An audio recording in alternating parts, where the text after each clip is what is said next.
So yeah, my name is Wrenn, and I specialize in animal rights, vegan studies, environmental politics. I teach environmental politics and animal stuff here. I also specialize in social movement theory, so you'll see that that's going to influence a lot of today's talk. And yeah, it is being recorded. A few people did email who weren't able to come, but also was trying to go live on my author page because I do have a pretty good group of people who are interested in watching this who are not even students and non-academics. So again, my work is definitely tailored not just to this kind of academic bit, but to people who are actually on the ground and who want to use this, and folks like you after you graduate. So the way I've designed today's brief lecture is I want to obviously explain what the hell ecofeminism is. Some of you, of course, are going to be familiar with this, but I'm going to put my own special spin on this because, like I say, I specialize in vegan studies and animal rights, and I think that vegan ecofeminism is really the future of ecofeminism, and I want to introduce that topic today about why animals are so very important to thinking about our gendered relationships to the environment. So we're also going to be looking at the last bit here is what happens at the activist level. So this actually, because I specialize in social movements as well, I'm very interested in what is it like to be an activist on the ground, dealing with environmental issues and animal rights issues that are heavily gendered, and also those movements tend to be gendered themselves. So especially for the animal rights movement, which is something like 80% women, what is it like to be a woman in that type of movement space? So I'm going to show you some examples, just kind of heads up. There's some pictures, no graphic pictures of dying animals, but there's going to be some pictures of activists and particular street demos that's a little bit uncomfortable. I don't think there's any outright nudity, but there's close to that, so just prepare.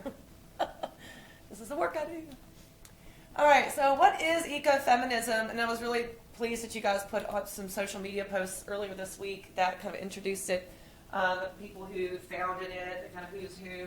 But just in a nutshell, ecofeminism is a response to basically environmental thought, environmental ethics, philosophy, traditionally that has been quite male-centric, basically. And when I say male-centric, it doesn't simply mean that it was just men who were doing it, because actually that is part of it. It was mostly men in academia beforehand. And historically, it was men who were leading social movement organizations as well because of gender norms at the time. But it's not just that male men in the space; it's male way of thinking, ways of thinking. So this is what ecofeminism is a response to. So historically, it's all been a lot about that rationalism, that rational approach to dealing with social problems, to the point of kind of making it uncomfortable for feminine approaches. So that's something we're going to explore today. Also, of course, it's going to be in response to not just what's going on in the academy, but what's happening out in the world in social movement spaces. So you have the rise of the feminist movement, you have the rise of the animal rights movement, environmental movements, and so on. They kind of conglomerate, and that's where ecofeminism is born. So it's very important that ecofeminism is not just some dry philosophy that you find in books on library shelves, which is actually how I was first introduced to it. But it's actually an activist-based approach. So it's kind of get off your butt and do something. What ecofeminism is unique for, it's not just bringing that feminist approach to environmental issues, but it's also more generally recognizing marginalized groups. So this is why I'm making the argument that vegan feminism and vegan ecofeminism is really key to the new kind of wave of ecofeminism. So I know at least, Ronnie, you were in my class and we were talking about the litter bug issue. But when we're looking at ecofeminism, there's lots of different levels we could take. First and foremost, we're looking at the gender relationships between us and other animals and nature. So one of the examples I give in class is littering. When you think of someone littering, do you think of a man littering or do you think of a woman littering? Actually, I'm going to ask you, have you ever seen a woman litter? No. Anyone ever? Ever? Have you ever seen a woman litter? Yeah. Okay. What was it like? What were they doing? My ex-girlfriend on our first date. she littered, and I was like, if you don't pick that up right now, we're not going on second. Tell you what, I've been in a situation like that. I started dating a guy, and he insisted on leaving his. Well, he did a good thing. First off, he only ordered vegan. We were at McDonald's. It was after the pubs closed. But then when he was done with it, he insisted on setting it on the ground on the high street. I said, "What are you doing? There's a trash can right there." So rubbish receptacle, whatever y'all call it. And he's like, no, leave it for the street cleaners. It gives them something to do. It's like, yeah, that didn't last either, so yeah.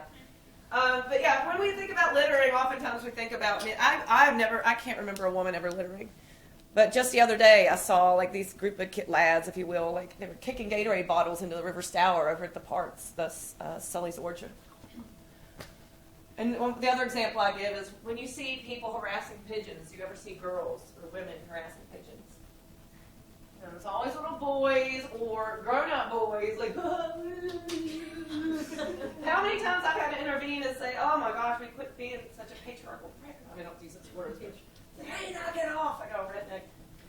So just thinking about that, like right off the bat, like our everyday kind of interactions, gendered interactions just in Canterbury, those are two things I see all the time, men harassing pigeons and men littering. I should make a meme about that. The eco-feminist perspective is also, this is where it gets theoretical, like more philosophical. It actually gets very critical of the gendering process itself, and this comes out of sociology as well. Gender is something that is socially constructed. It's not innate, it's not natural, it's not in our DNA, and especially I think with the girls' generation where we're challenged that either or binary, we're more aware than even the earlier eco-feminists about how malleable gender really is. But even back then, they were arguing this notion of we're creating what is to be male and what is to be female. That becomes problematic in itself, quite binary. And in sociology, we also, of course, we can never know fully what was going on back then, but what we think was happening is that as we shifted to a hunter-gatherer type society across the world, that's where gender emerged. Before we were much more egalitarian, before we were much more plant-based, right? Our teeth are designed to be ripping apart mammoths or whatever. We were designed to eat lots of plants and nuts and things like that. But as we developed culturally this penchant for hunting, then we start to see social divisions emerge. So if you buy into that theory, even this kind of historic move to a new economy that speciesist is right where you see the emergence of gender. So historically, there is that connection there. So what if that's something that's created, in other words, can it be something that can be changed or even eliminated? So the argument then is that patriarchy itself, sexism and patriarchy, that is the root cause of environmental destruction. So thinking about men who chase pigeons and take it to the umpteenth level, right? At the largest level in our society throughout all these different systems, you see this patriarchal relationship. What does it mean to have a patriarchal relationship? It means it's entitlement, violent control, very oppressive, very exploitative, right? The one who's in control and the one who's being who's submissive or who's being dominated. And that really is at the heart of our relationship with animals and at the heart of our relationship with nature. And we also see this kind of language, and I just typed in, I don't know, typed in Mother Nature or something, Mother Nature, and all that kind of language.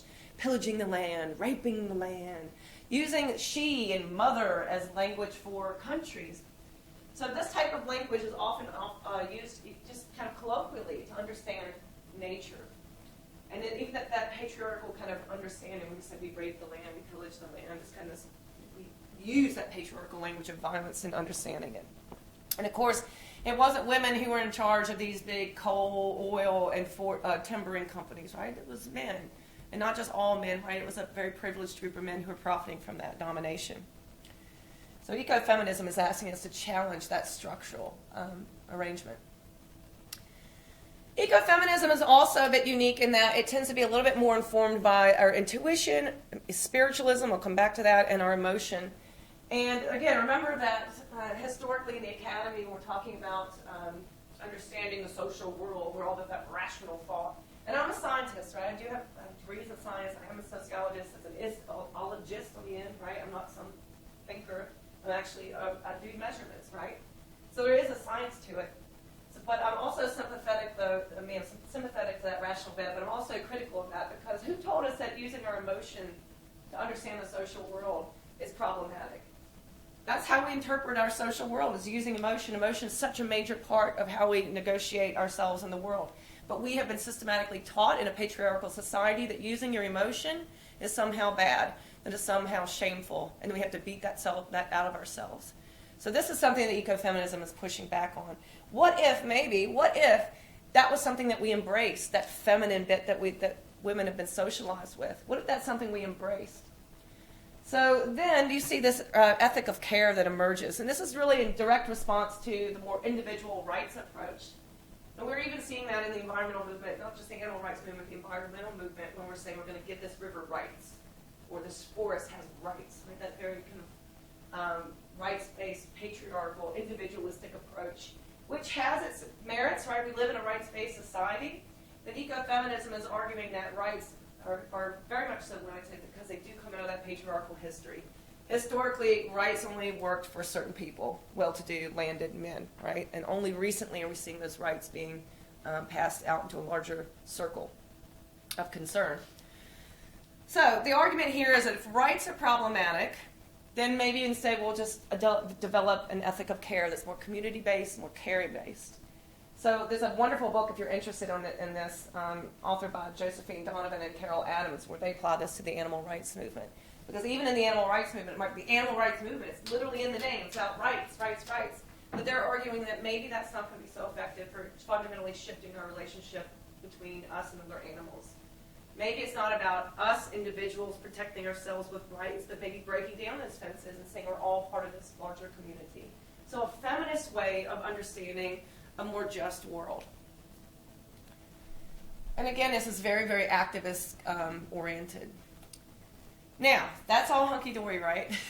But I'm not just going to sit here and spoon feed you. I'm not here like the salesperson for ecofeminism. I also want you to think critically about this perspective. So I have some issues. Sorry, it's like that time of the season. I'm starting to get all like rashy, and also have kitten scratches all over me. Just noticing the glaring light. So again, I would say that I'm a little hesitant to get rid of the animal rights bit, or the environmental rights bit, because when we slap rights on something, that does protect it. That river will not be destroyed because now it's recognized as a person legally. So I would be hesitant to get rid of that completely, because if we didn't have rights for animals or for natural spaces, key natural spaces in a rights-based society, that could leave them very vulnerable. So this is a major debate right now happening in ecofeminism. Should we protect rights, or should we go focus more on that more utopian ethic of care? I'm also a little bit about this ethic of care because it can tend to be quite patriarchal and patronizing, and that ironically so. Because when you care for another, there is a relationship of power there, isn't it? You're dependent on another for that care. Speaking of that kitten, right? I'm going to care for you, don't you worry. Oh, well, they scratch me, scratch somebody else, and they want to come and take you away. I'm going to come take you away because you scratch her. But maybe if my dog is more realistic. If my dog was to bite a child, and they said to come take that dog away, and I was like, don't worry, I have an ethic of care in place here. No, I would much rather my dog have rights, so that if that happened, my dog would be taken somewhere and put down, right? So thinking about this kind of relationship of care as being maybe potentially patronizing as well.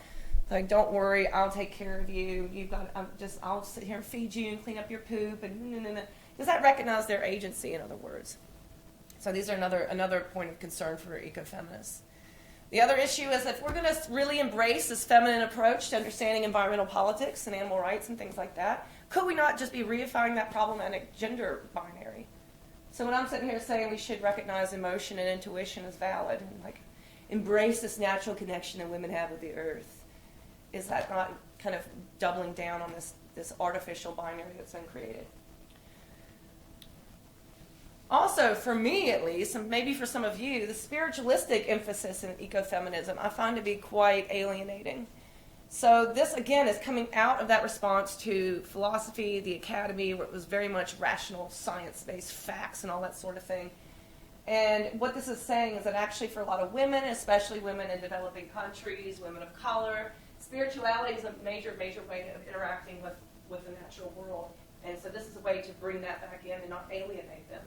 So that's cool, that's all great. But then you have people like me who's not raised with any kind of spirituality, and atheists as they come, and then ecofeminism suddenly feels like a new world, new age kind of convention. I'm like, where do I go in this? It can actually feel very alienating for people who are atheists or agnostic. So again, some difficulties with this inclusion-exclusion. And unfortunately, as you probably got from the start of this little talk, is that the ecofeminist movement is quite divided on how it incorporates other animals. There's actually a pretty big literature where some people say it is controlling women's bodies to promote veganism. Or how dare you deny that to women of the developing world who could use those calories or whatever.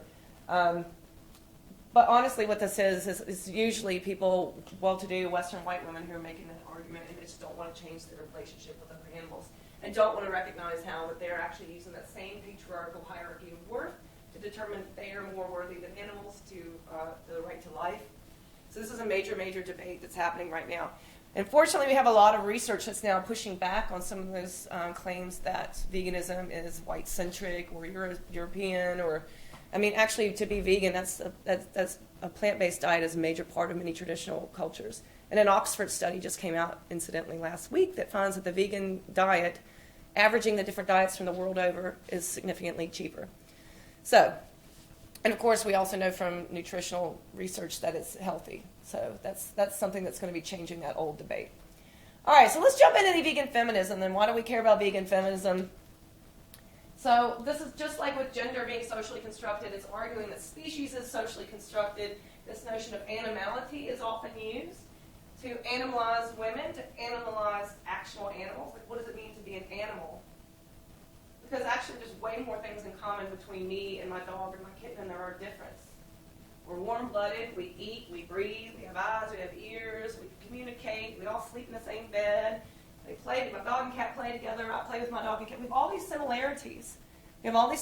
But we instead try to focus on the things that make us different, because it's that difference that's very key here. So it's very key in sociology and also in gender studies. Why create these differences? Because that creates, then normalizes and naturalizes power differentials. So in vegan feminism, we extend that and say, actually, this animalization process is very much so fundamental to the degradation of women, the degradation of animals themselves, the degradation of people of color.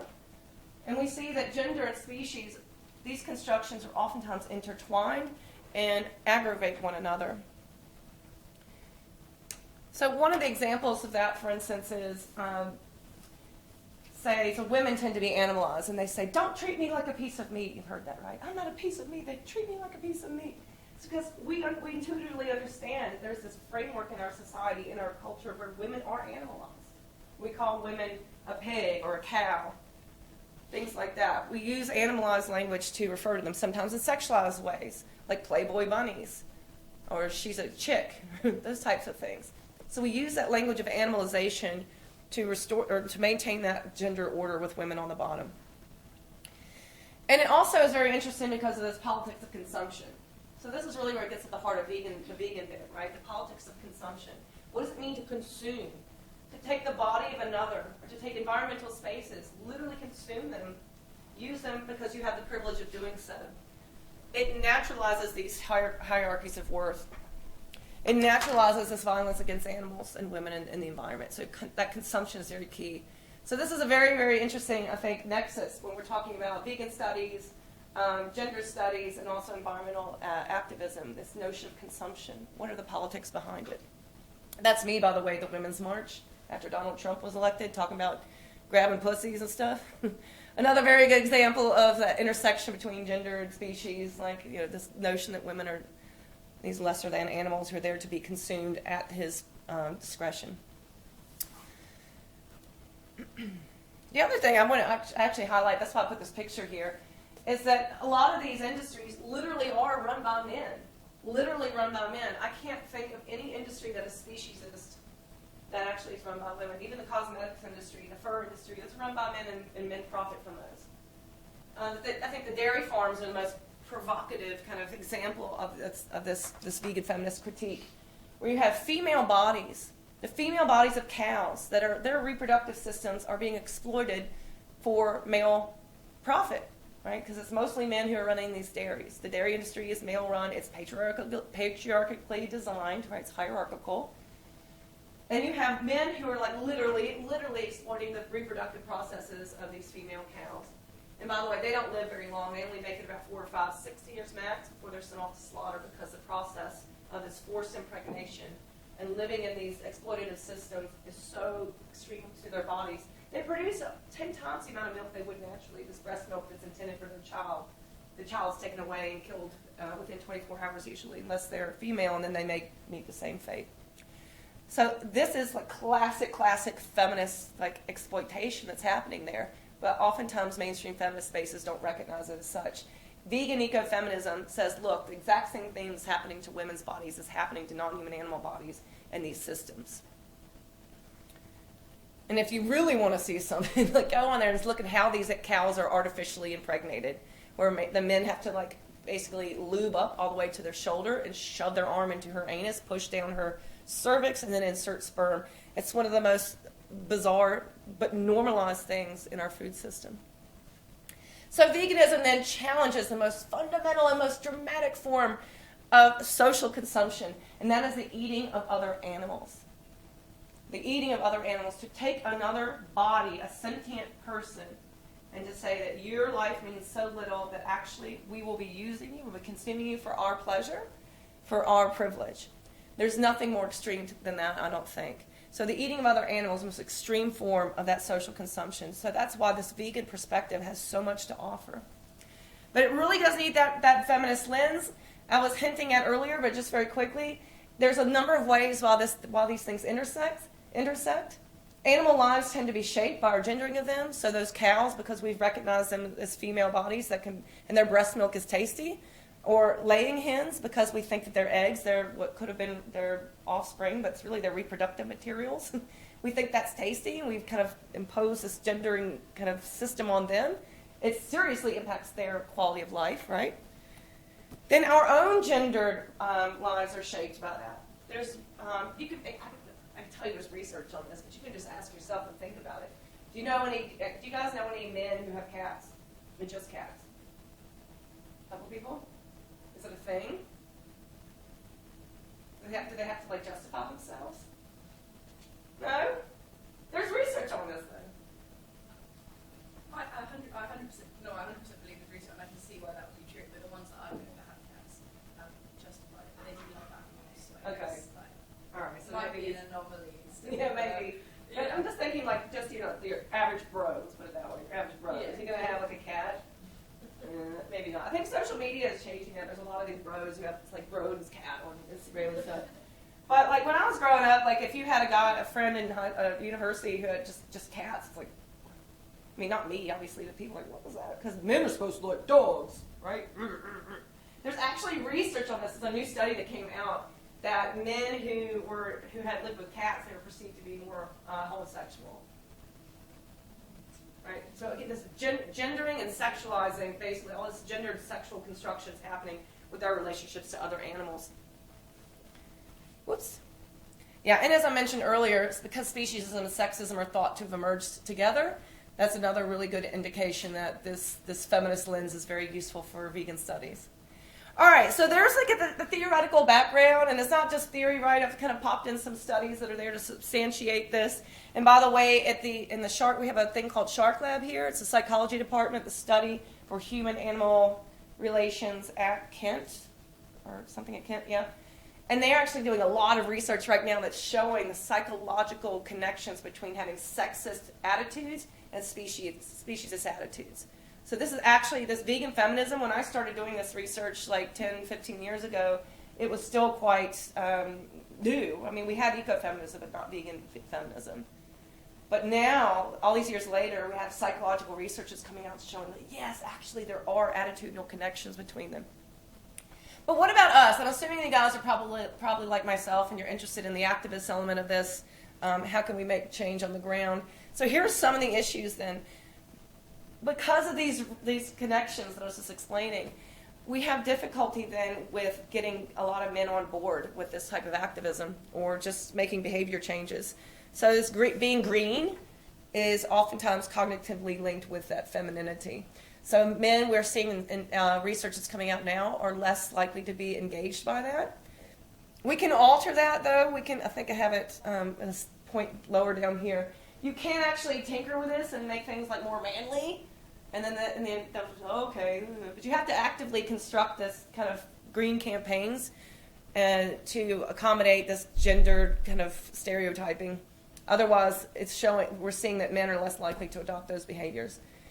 Of course, veganism and vegetarianism are highly, highly feminized, and this is just a very recent, wonderful example of that. Came out, I think I screen grabbed this 2 days ago from The Guardian, where they did an analysis of men and women's, just people's diets, and then they just happened to notice that people who identified as men had much higher, it was a carbon footprint or something, climate emissions from their diet than women did. So this is just one of many, many studies that are coming out now that shows the link between these. Yeah, there it is. So if you guys want to do any of this stuff in the real world and you want to get, say, in the university, it's kind of telling. I don't see any dudes here today. Like, no, I mean, if there's non-binary people, sorry, but no super like macho dudes are certainly not here, right? So, if we want to try to overcome that, we would, I guess, put feminism in the title, probably scare them. But if you want to get over that, you're going to have to actually think about gender when you're doing your campaigning. Because if you don't think about gender, it will default to, that's for ladies. And it shouldn't be just for ladies. Not that there's anything wrong with that, right? Being a lady's great. But it should be an issue for everyone. And men are feeling like this is not a place for me. And they're actually eating our planet to death. All right, so now I'm going to take you into the wild, wild west of animal rights activism. And I'll be interested, as I'm going through this, if this reminds you of anything that's happening in more environmental spaces, please let me know. But obviously, animal rights overlaps quite a bit with environmentalism. Like, this is an environmental campaign right here about the water. Bet you didn't know that because all you saw were boobies, right? You're not thinking, like, what's the campaign here? Like, oh, wow, wow. You're not thinking about, like, there's, oh, wait, a steak is worth a bathtub full of water, right? So there's actually some research that's pushing back on this because when men see this, it's actually good for men. There's a study in Australia where they were doing this kind of campaign, and when they were followed up on, they had no idea what the campaign was even about. They were just distracted by the fact that these women were being exploited, which is much better than what you would thought. They'd be like, oh, naked ladies. But actually the men, like, good for them. They're like, these women are being exploited. I don't know what the campaign's about, but that's what I see. So again, if you're not taking into consideration these gendered scripts that we all have been socialized with, it can really disrupt the effectiveness of your campaign. So I'm going to go first off, kind of like we're going to look at more of this kind of sexual objectification in a minute, but I want to talk a little bit more about the Earth Liberation Front and the Animal Liberation Front. These are two what we call the extremists or the violent kind of faction in our movements, which of course is contextual, and I kind of push back on that language. But regardless of whether or not they're effective, what I think is interesting is from the gendered perspective. These two organizations, and by the way, if you're not familiar with these two organizations, what they like to do is a lot of disruption, like economic disruption and intimidation. Like they'll burn down warehouses, or they will put stuff in chainsaws so that the chainsaws will potentially hurt the person who's cutting down the trees. They'll call up and make threats and those sorts of things, so intimidation and a lot of psychological threats. So anyway, that's what they do. They're not as big as they used to be in the 80s and the 90s, but they're still around. But what is striking to me is that how much the feminine emotions are downplayed by these folks. So it's certainly in my second book, I was looking at a lot of the communication between the Animal Liberation Front and the larger movement, and a lot of the language they used was putting down what mainstream activists were doing. So for instance, back when I became an activist like 20 years ago, vegan cupcakes were the hot shit. It was vegan cupcakes all day long. Like people would buy these vegan cupcake books and like make all these cupcakes and go out and like table in the streets, like cupcake for conversation. It was great because cupcakes. And it was a lot less frightening, you know, when you're a university student, like I'll go out with a tray of cupcakes versus I'm going to take a monkey wrench and go like bash up this logging equipment. That seemed a lot more approachable. But unfortunately, these very male spaces of the ELF and the ALF would kind of make fun of that, and they would say that's not real activism. But if you look at it from a feminist perspective, that's coded language. Because when we think about cupcakes, we don't think about like just people in general. We don't think about men. We think about that's women's stuff, cupcakes. Although when we were doing this, the guys were doing it as well. Because cupcakes are just great. But it's very gendered. It's very coded. And I would just love if I had the time to do a whole paper on like the legacy of vegan cupcakes as activism because of all the gendered stuff in there. But there's been research actually in the animal rights movement, and this person, like so many years ago, actually went and did participant analysis. They attended some of these meetings, and they saw how certain emotions, feminized emotions, were shot down. They said, you need to control that. We can't have that out there. You need to be more rational. And indeed, some of the major philosophical contributions to the animal rights movement, Peter Singer, Tom Reagan, and so on, these guys were like, we need more rational philosophy to guide this movement. So right at the beginning of the movement, it was a disparagement of women's approaches. So masculine approaches become normalized. Masculine emotions become okay. It's okay to be angry. It's okay to get confrontational. It's not okay to cry. There was this woman who was associated with this one group, this is like 10 years ago, where they would go into restaurants like Chipotle, it's an American group, and they would disrupt and say, it's a person, not food. And one woman, like, she rescued chickens, and she saw these chickens on the table, and he shredded up in people's burritos. And, just the atmosphere of being in that protest, like, it'd make anybody really super emotional. She started crying. And it went viral, man, not just from the mainstream media, but within the movement. How dare she cry? How dare she cry? It never gets viral, though, when you have some of the dudes in the movement up there like, yeah, I got on the phone and I said, if you breed those puppies one more time, I'm going to bash you with a baseball bat. Saying that in academic conferences. Why isn't that going viral? But the lady who cried about the chicken, that went viral, right? So these kind of gendered politics certainly happening behind the scenes. All about that rationality, but also more masculine kind of sort of anger approaches. Then, of course, hypermasculinity, you won't be surprised to learn, is going to be very valorized. So the ALF in the animal rights movement has certainly been celebrated. Is it safe to say that the ELF is also celebrated? Do we know about them? You don't even know about them. You know them. Okay. Well, there's a documentary that recently came out which gave me the impression that there's a legacy that people are proud of. It's free to stream on YouTube, I believe. I can't remember the name of it. But when I was looking at I did content analysis of this stuff as part of my second book project, and it was very, very clear that back then the movement was very much so, like, yeah, our heroes go out there and bash stuff up. So baking the cupcakes does not get the same reaction. Being those heroes, the heroes, I think about it as like the Liam Neeson effect, I don't know where you are, but I'm going to find you, all that kind of stuff. Like, they're the Liam Neeson, the man on the right. That's what it is. That's what it is. That's what it is. All right, so off the masculine bit, now I want to talk about something. I've done a paper about this, and this tends to be one of my controversial ones, but I think it's just, once you see it, you can't unsee it. And I want you guys to let me know if you see this, and if you're thinking about it after this talk and it comes to your mind, please email me, because I'm a little bit more out of touch now with what's going on with mainstream groups, because there's so many that come and go, right? And I'm not like on the internet all the time like I was when I was y'all's age.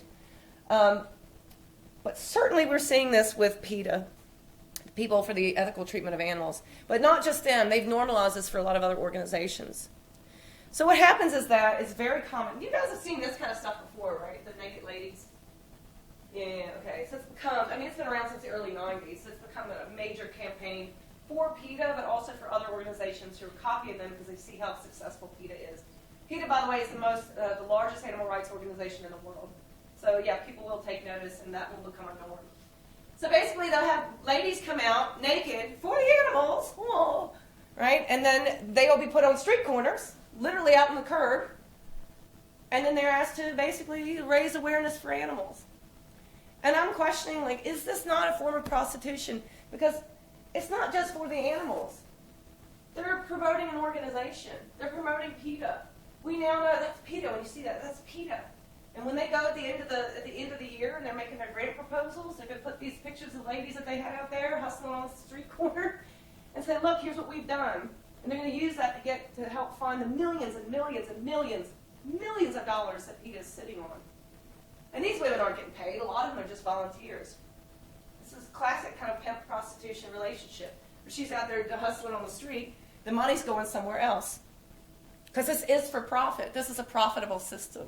Like I said, PETA is not just the most influential animal rights organization, but they're probably the wealthiest. So this is a money-making kind of hustle. And what's interesting here is that although PETA, this is an example where you may say, well, a woman is in charge. It's Ingrid Newkirk. Well, yeah, but just because if we were to have the first female president in the U.S. and Hillary Clinton got elected, it wouldn't make it a feminist utopia. It would still be business as usual, wouldn't it? Because the system itself is patriarchal. The system itself is hierarchical. The system itself has institutionalized men at the top, powerful people at the top, elites at the top, and then the lower you go down, the less power, and tends to be women and also people of color and younger people. It's no surprise. It's not just because younger women's bodies are sexualized. It's also because these are the women who have less power and they're more easily persuaded to do this sort of thing. But I'm interested, though, when it becomes a movement norm for us to use young women out on the street corner like that, is it not a form of social movement prostitution? So you can also say, well, they chose to do that, and obviously, like, they're having a good time. Look, yay, it's getting some sun. But there's a certain type of women who just chose to do that, right? So it's not just about choice here. It's some kind of institutional sort of channeling of people, because you definitely don't see larger people. You don't see disabled people. You don't see black people. You don't maybe see an Asian person because they're fetishized. I don't know. But you definitely see the most often young, skinny, blonde, white ladies, right? So it's not just about choice. There's something else going on here. And again, I think this is very much so a response to that patriarchal sort of structure of the movement and that organization. So yeah, as I said, PETA is really notorious because they're using the sex sells bit, but there's also quite a lot of misogynistic garbage that they use. As I said, there's a study that's come out that actually this isn't very effective. They don't give a shit. They don't care because this is how they make their money. They stand out in a very crowded social movement space, and when they're hustling for those funds, when they're writing those grant applications, this helps them to stand out. Everybody knows. That's their brand. Unfortunately, it alienates a lot of other social movements. A lot of people don't want anything to do with animal rights because of this kind of stuff. It's seen as quite regressive in that way. And again, because of what we've known, what I've introduced now about vegan feminism, this theory of this interconnectedness of the exploitation and oppression of women, animals, and other marginalized groups, it just doesn't even theoretically or logistically make sense. How can we challenge people to not see animals as animals if we're showing women as animals?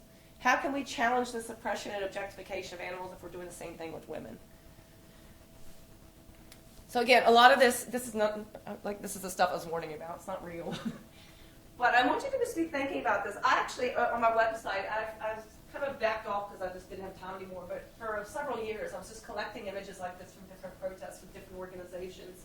And how normal it is for extremely graphic, rapey, or kidnappy, or murderistic, misogynistic kind of imagery to be used in the animal rights movement. It's become normal. We don't even think twice about that. And what it means when we live in a society where violence against women is normal, and where men raping women is normal. When we live in a rape culture, when we live in a violent culture, what does it mean when we're contributing to that kind of imagery as an animal rights movement? And why is it always that the women are the go-to bodies to represent animals? Why is it always that women are the go-to bodies to represent animals? It's because we intuitively know it's in our culture that women and other animals are linked symbolically, right? So this is a brilliant example of this. I'm actually writing a chapter right now on this topic because it's just like, what? It's just like this beautiful example.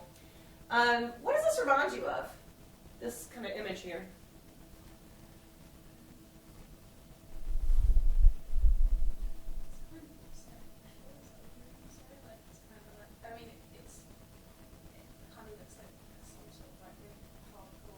Yes. Yep. That was my first take as well. And I'm sure a lot of you are also thinking that. I don't want to say it, but that, yeah. I mean, when PETA devised that, they were just like, all right, guys, let's go out there and just like, improv it. No, they intentionally know. They're playing with this sexist script that we all have been socialized with. They know what's going to make sense and what's going to jar us. Now, why I find this so fascinating is, first off, this is okay because just like many other species industries, the foie gras industry, it's men who are doing it. You don't see women workers really in there shoving tubes down ducks' throats and blasting their stomachs and breaking their esophagus. No, it's usually men who are doing that. It's a male industry. But what is curious is that they, time and time again, I think the next one as well, yeah, time and time again they use women to do this. But in the actual industry, because this is the feedback that I get when I do this work in the movement, people say, well, that's just how it is. They're just showing you how it is.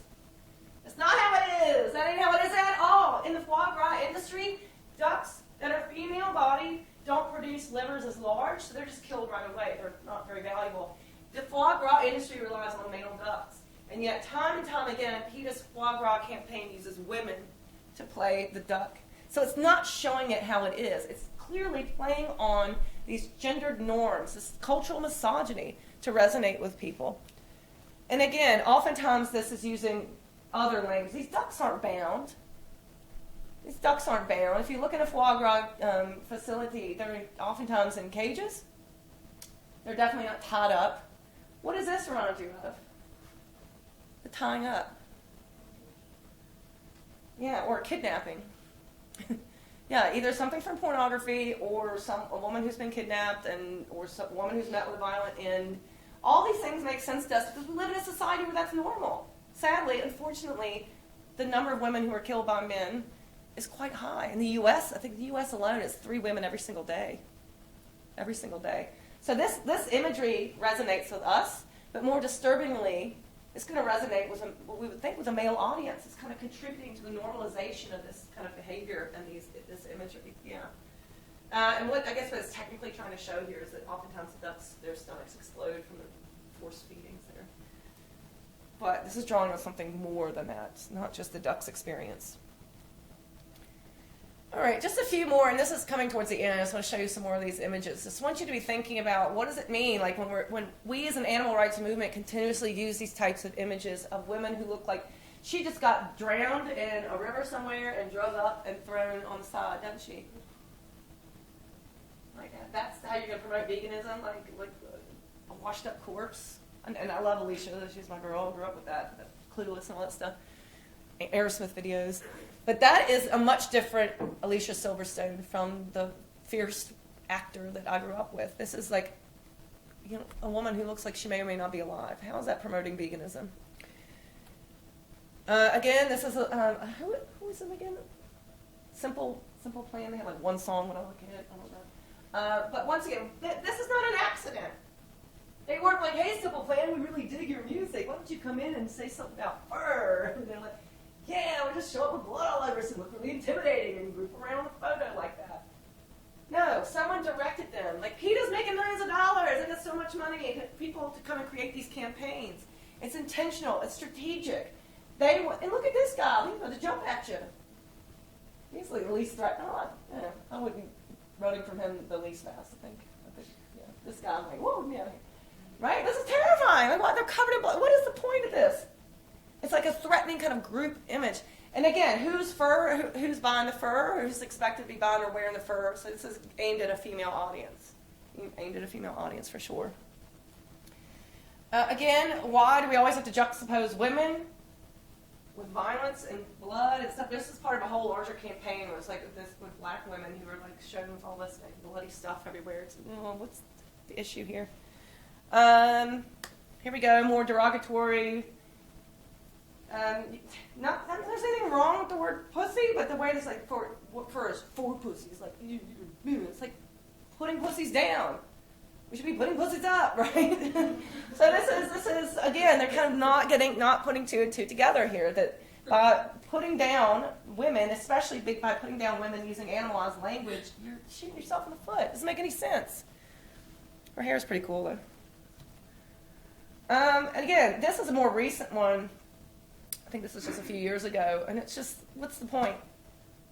What are they doing? What is this? Let's have a drowning woman on the cover. That'll show them. Like, it just becomes so normal. I bet you that most people who subscribe to her PETA members and got this magazine are like, it's just another day in the neighborhood. But for me, when I'm looking at this from a feminist perspective, I'm like, why do you have a naked, scantily clad lady drowning and looking like she's in pain? What is that supposed to be? Why always use women's bodies? Why always use women's bodies? And again, this fish get male and female. Why not have a dude drowning and scantily dressed or whatever? It's always women. What does that mean? All right, so what did we learn from today? Hopefully you've got the gist now that ecofeminism is arguing that this relationship that we have between the environment and other animals is deeply intersectional and it's certainly gendered. And if we don't recognize that gendered lens to it, it's going to really impact the efficacy of our campaigns. And I think we'll, like PETA has, kind of miss the mark in a lot of ways, theoretically and logistically. So if we don't pay attention to gender, people will default to the norm, which is oftentimes misogyny or patriarchal organizational types. So, or men who won't buy or won't participate in some green campaign because that's what girls do. So we need to recognize the role of gender. It's very, very key to the success of our movement and also to activist experiences. But I'm also interested in what is it like for people who want to be active in these movements? What is it like for women, especially young women, who want to go and be active in the animal rights movement and then they're like, hey, I know exactly what we got for you. Can you strip and go stand on the corner and hold one of our signs? right? What does it mean then for an activist space that's been disempowered in that way? And PETA will actually say, we're empowering women. We're empowering women. Okay, I mean, yeah, do what you want, but also you're saying that first for pussies and all this kind of stuff that's clearly like you're not trying to empower nobody. So I will leave it at that. I mean, if you guys have any questions, I'm going to throw up my like contact info on here. I do a whole lot of crap on the internet, but most importantly, oh yeah, if you like this was actually this would be considered Ronnie, Annie. You can also find this. We have this week 3. So if you like this talk, this is the kind of stuff that I do in my class. This is actually week 3 of my environmental politics class. But I also teach animals in society next year. If you want to learn more about vegan feminism, I run the website. And I've written about this topic quite a lot in my first book, which I think is at the library, and then also in the second book, a little bit more about the movement. And then all my stuff here. The end. Thanks for coming, also, on this really cold, nasty night.